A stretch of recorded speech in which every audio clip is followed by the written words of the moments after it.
رب العالمين الرحمن الرحيم مالك يوم الدين. پێشەچی پیرۆزبایەکی گەرم لە گشت موسڵمانانی جیهان دەکەم بۆ بە تایبەتیش موسڵمانانی هەرێمی کوردستان و عێراق دەکەم و هیوادارم و پیرۆزبایەکی گەرمیش لە گشت برا پێشمەرگە قارەمانەکان لە بەرەکانی جەنگ دەکەم و هیوادارم ئەو جەژنە ببێتە جەژنی هیوا و خۆشی و سەلامەتی بۆ برا پێشمەرگەکانمان و هیوادارم ئەو جەژنە ببێتە دامەزرێنەری حکوومەتی هەرێمی کوردستان و وڵاتێکی سەربەخۆیی کوردستان. ڕزگار بکات ئایا زەمتان چییە؟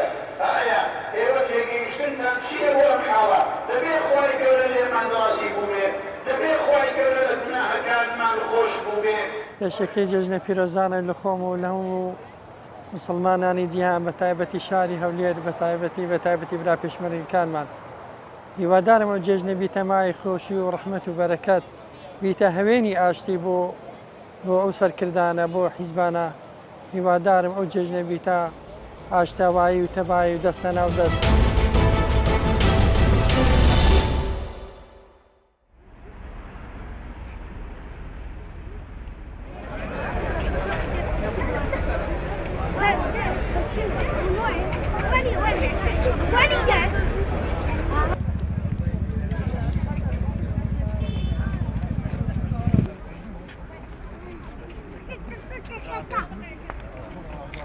معكم عبد الهادي سويف إمام وخطيب المركز الإسلامي ببروكسل. بداية أوجه التهنئة لكل مسلمي العالم بعيد الأضحى المبارك.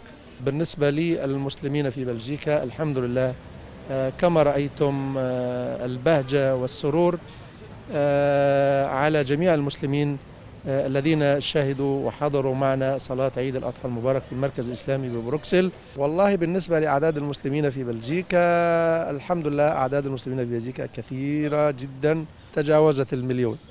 بالنسبة لمصلي العيد اليوم على حسب الطاقة الاستيعابية للمركز تجاوز اليوم 5500 مصلي اليوم الحمد لله، قرابة 6000 اليوم.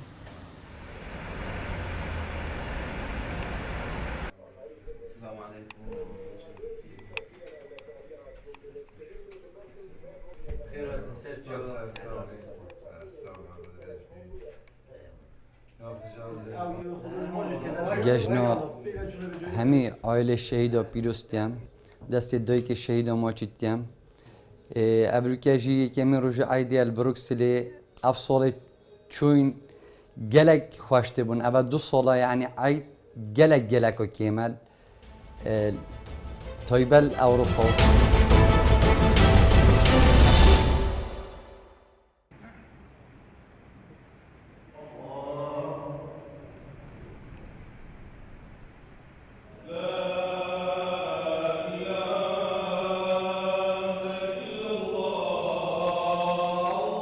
جرد پیروزه لگلی کردم بگشتی لناو دروی کردستان هیوادارم ئەم ڕۆژە بێتە مای ئاشتی و خۆشگوزەرانی بۆ خەڵکی کوردستان و سەرجە موسڵمانان.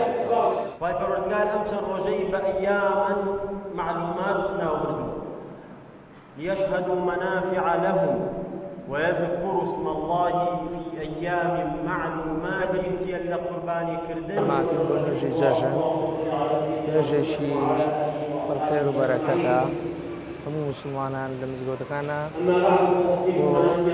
نجي جاجن عطون و پیروزبایی و جاجن پیروزه لیکتری و هیوادارین ئەم جەژنە بێت جەژنێکی پڕخێر و خۆشی بۆ گەلی کورد و مسلمانانی کوردستان.